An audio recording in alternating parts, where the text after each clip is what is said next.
네, 매일 말씀 묵상 시작하도록 하겠습니다. 함께 주님의 빚진 자 찬양하겠습니다.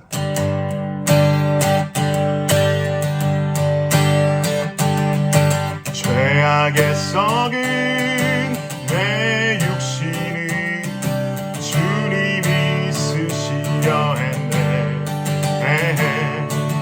죽음의 덫에 걸려있는 몸 주님이 쓰시려 했네. 속죄하는 손 치유하시고 속죄하는 발 치유하셨네. 새 생명 얻은 이 몸 다 바쳐 주님께 영광 돌리니. 먹물로 칠한 내 육신을 주님이 피게 하셨네. 십자가 보혈 증거하라고 주님이 살리셨네. 기도할 때에 음성 주시고 찬송할 때에 기쁨 주시네. 내 작은 입이 내 작은 몸이 주님의 붙들린 자라. 평생 갚아도 빚진 자 되어 주님의 빚진 자 되어 주님 가신 길 택하였건만 눈물만 솟구치네. 생명 주시니 주님이시라. 능력 주시니 주님이시라. 말씀 전하여 복음 전하여 주님의 빚을 갚으리. 생명 주시니 주님이시라. 능력 주시니 주님이시라. 말씀 전하여 복음 전하여 주님의 빚을 갚으리.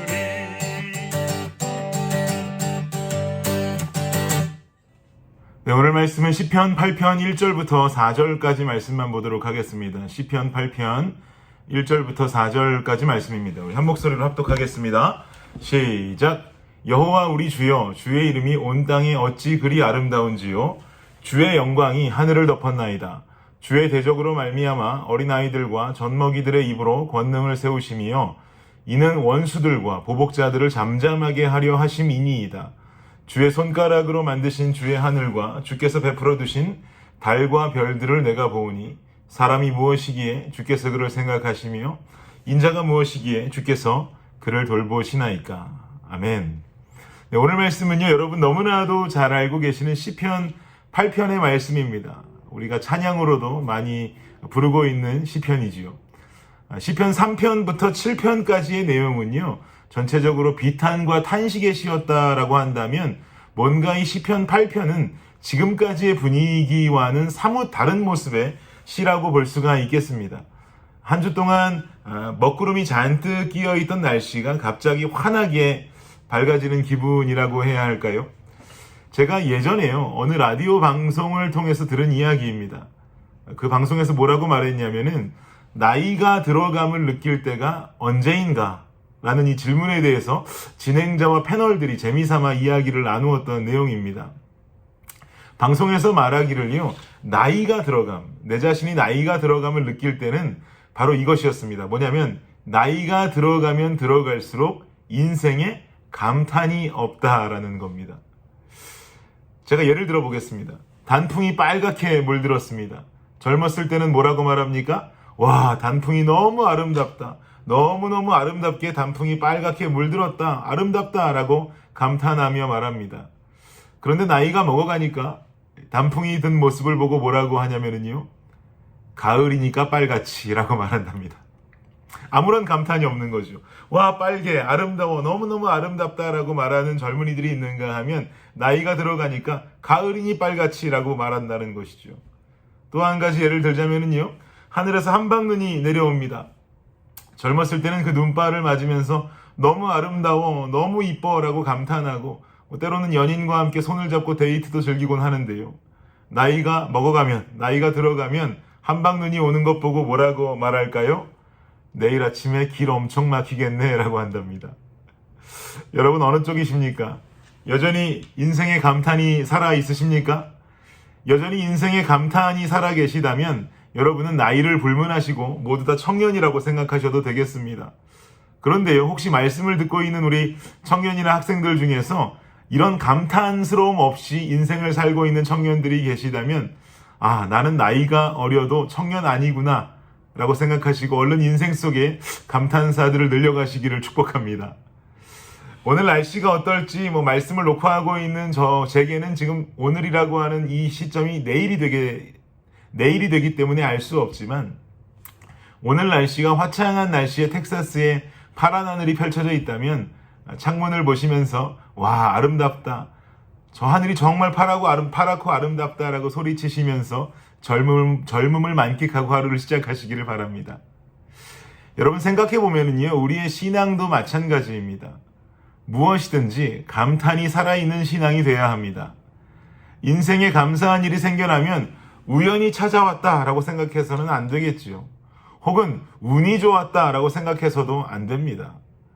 우리가 여전히 젊은 열정으로 하나님을 믿고 살아가는 주의 자녀라고 한다면 우리는 감사한 일들 가운데 하나님 이런 감사함 주시니 그 은혜에 감사합니다. 이 모든 것이 다 하나님의 은혜입니다 라고 고백할 수 있는 신앙의 모습이 되어야 합니다. 신앙생활을 오래 하다 보면은요, 익숙함에 젖어버릴 때가 있습니다. 인생에 나타나는 감사함에도 하나님의 은혜로 인정하지를 못합니다. 말씀을 통해 주시는 은혜에도 감탄이 사라질 때가 있습니다. 내 인생의 고난의 순간 속에도 주님을 붙들면서 하나님께 매달리는 신앙의 순수함이 사라진다면 여러분 이 모든 것은 다 내 신앙의 위기입니다. 이것은 바로 영적인 노령화입니다. 영적으로 나이가 들어가는 익숙함, 이 노령화 속에서 우리는 벗어나야만 합니다. 오늘 본문 말씀을 보니까요, 하나님 지으신 세상을 바라보면서 여전히 하나님 은혜에 감탄하고 있는 시편 기자의 모습이 나타나고 있습니다. 본문 1절 보십시오. 함께 읽겠습니다. 시작. 여호와 우리 주여, 주의 이름이 온 땅에 어찌 그리 아름다운지요. 주의 영광이 하늘을 덮었나이다. 주의 이름이 온 땅에 어찌 그리 아름다우십니까? 주의 영광이 온 하늘을 덮었습니다. 물론 이 본문은요, 시로 이루어진 본문이기 때문에 그 표현이 더 정성스럽고 그림처럼 그려지고 있는 것이 당연하겠지만 그래도 이런 표현을 할 수 있다는 것 자체가 이 시편 기자의 영적 열성을 알 수 있는 대목이 되는 것입니다. 3절과 4절도 보십시오. 함께 읽을까요? 시작. 주의 손가락으로 만드신 주의 하늘과 주께서 베풀어 두신 달과 별들을 내가 보오니 사람이 무엇이기에 주께서 그를 생각하시며 인자가 무엇이기에 주께서 그를 돌보시나이까. 주의 손가락으로 만드신 주의 하늘과 주께서 베풀어 두신 달과 별을 봅니다 라고 고백하죠. 이런 아름다운 것들을 만드신 힘은 바로 하나님의 전능하신 능력입니다. 그 전능하신 하나님의 능력을 표현하기를 시편 기자는 딱 한 단어로 표현하는데요. 그것을 뭐라고 표현하냐 하니까 주의 손가락이다 라고 말합니다. 여러분 손가락이라고 하는 것은 우리 신체의 아주 작은 일부분이죠. 그런데 하나님께서는 이 아름다운 세상을 이 작은 손가락 하나로 지으셨다라고 이 시편 기자는 찬양을 하면서 하나님의 전능하심을 더 높여드리고 있는 것입니다. 그러면서 전능하신 하나님을 표현한 것과는 좀 대조적으로 사람의 자금, 인간의 자금을 4절로 표현하고 있죠. 사람이 무엇이기에 주께서 그를 생각하시고 인자가 무엇이기에 우리를 돌보십니까? 라고 말합니다. 그런데 여러분 실상 생각해 보면은요, 이렇게 손가락 하나로 세상 지으실 수 있는 분이 전능하신 하나님이라고 하는 어떤 존재적인 존재가 있다면 바로 그분이 돌보시는 나라고 하는 이 사람의 존재, 그분이 돌보시는 나라고 하는 이 인간의 존재 또한 우리가 아무리 스스로 겸손하게 낮춘다고 할지라도 절대로 낮아질 수 없는 존귀한 존재가 되어지는 것입니다. 무슨 말씀인지 이해되시죠? 그래서 우리는 하나님을 찬양하면 찬양할수록, 그분이 높으면 높다고 표현할수록, 그분이 전능하시면 전능하다고 표현할수록 바로 그 존재가 사랑하고 있는 나라고 하는 이 존재도 함께 존귀해진다는 것을 우리는 반드시 기억해야만 합니다. 그리고 뒤를 이어서 오늘 본문으로 제가 읽지는 않았지만 원래는 생명의 삶 본문으로 지정되어진 8편 전체의 뒷부분을 보면은요, 하나님 만드신 육축도 또 바다의 생물도 그 모든 것이 다 하나님의 섭리라고 하는 감탄이 계속해서 시편 기자의 고백 속에 살아있음을 알 수 있습니다. 이런 감탄이 살아있는 믿음, 바로 이 믿음이 바로 나이를 불문한 어떤 젊은 믿음이다라고 볼 수 있는 것이죠. 이 마음을 가지고 오늘 본문 2절 말씀을 보는데 제가 제 마음에 참 은혜가 되고 도전이 됨을 느낄 수가 있었습니다. 2절 말씀 함께 보실까요? 참 중요합니다. 읽겠습니다. 시작. 주의 대적으로 말미암아 어린아이들과 젖먹이들의 입으로 권능을 세우시며 이는 원수들과 보복자들을 잠잠하게 하려 하심이니이다. 시편 8편은요, 하나님의 섭리와 하나님의 역사를 찬양하는 감탄들이 살아있는 내용으로 엮여져 있습니다. 그런데 딱 이 본문 2절 말씀만이 뭔가 이와는 어울리지 않는 표현이 사용되어진 것처럼 보입니다. 주의 대적으로 말미암아, 하나님의 역사와 섭리 속에도 하나님을 대적하는 자들이 있습니다. 하나님을 부인케 하는 악한 세력들을 말하는 것이죠. 하나님의 아름다운 창조 질서 속에 반드시 존재하고 있는 악한 세력을 말합니다. 우리 또한 우리의 인생을 살아가면서 이런 존재들의 유혹과 이런 존재들의 공격으로 때로는 넘어짐을 당할 때도 있고 쓰러짐을 당할 때도 있고 시험에 들 때가 있습니다. 그런데 참 재미있는 부분 한 가지가 2절에 보여집니다. 2절에서 말하는 악한 주의 대적이라고 하는 이 표현과 대비되는 표현이 2절에 등장하는데 그 표현이 뭐냐면요, 어린아이들 그리고 젖먹이들이라고 말합니다. 참 재미나죠. 여러분 생각해 보십시오. 하나님을 부인하는 악의 세력과 맞서 싸워야 하는 하나님 편에 서 있는 그 존재들은 더 큰 힘이 있는 자, 더 싸움에 능한 자, 더 장정인 성인들, 이런 사람들이 악의 세력과 맞서서 싸울 수 있는 하나님의 어떤 군대 자격 요건이 되지 않겠습니까? 그러나 오늘 본문이 말하는 악의 세력을 대항하는 그 반대편, 하나님 사이드의 사람들의 예를 어린아이, 젖먹이다라고 표현합니다. 영어 성경으로 보니까요, children and infants라고 나와 있습니다. 얘들이 무슨 힘이 있단 말입니까? 우리 집에 이런 애들 꽤 있어서 알고 있는데요, 아무런 힘이 없습니다. 도무지 저는 이 대목이 이해가 안 갔었습니다. 이렇게 약한 애들이 무슨 하나님 편에 서서 악의 세력을 감당할 수 있겠습니까? 집에서 물병 뚜껑 하나 딸 줄 몰라서 아빠한테 열어달라고 달려와서 부탁하는 애들인데 무슨 악의 세력을 대항할 수 있냔 말이죠. 그런데 여러분, 여기서 제가 뒤통수를 쾅하고 맞는 것처럼 하나님께서 은혜의 깨달음을 주셨는데요, 물병 뚜껑 하나 열 줄 모르니까 내가 얘들 선택했다는 겁니다. 무슨 말이냐? 물병 뚜껑 하나 열 줄 모르니까 하나님께서는 이들 선택했다는 거죠. 물병 뚜껑 하나 열 줄을 몰라서 아빠한테 가지고 뛰어오는, 온전히 아빠를 의지하는 내 아빠는 이 물병 뚜껑 하나쯤은 손가락 하나로도 열 수 있다는 이 믿음을 가지고 있는 이 어린아이들의 모습이 우리에게 필요한 것입니다. 이러한 믿음이요, 어린 다윗의 돌멩이 하나에 골리앗 무너뜨렸고요, 이런 믿음이요, 숨어서 밀이나 까고 있던 기드온으로 하여금 300명의 사람들만 데리고 미디안 대군을 무찌르게 한 것 아니겠습니까? 이러한 믿음이요, 힘없이 갈대상자 타고 내려와서 성장해 가면서 결국에는 이스라엘을 출애굽시키는 리더 모세가 되게 한 것 아니겠습니까? 물병 뚜껑 하나 깔 줄 몰라서, 물병 뚜껑 하나 열 줄 몰라서, 아무런 힘이 없고 연약해서 내 아버지 하나님을 의지하고 그분은 위대하며 전능하시다는 믿음을 가진 자, 그 사람을 주님은 오늘도 찾으시고 악의 대적으로 사용하신다는 것입니다. 사랑하는 성도 여러분, 이런 사람 되기 원하십니까? 그럼 우리 젊어져야 됩니다. 더 어려져야 합니다. 육적이 아니라 영적으로요. 신앙의 감탄을 버리지 마십시오. 익숙함을 버리고 매너리즘을 버리십시오.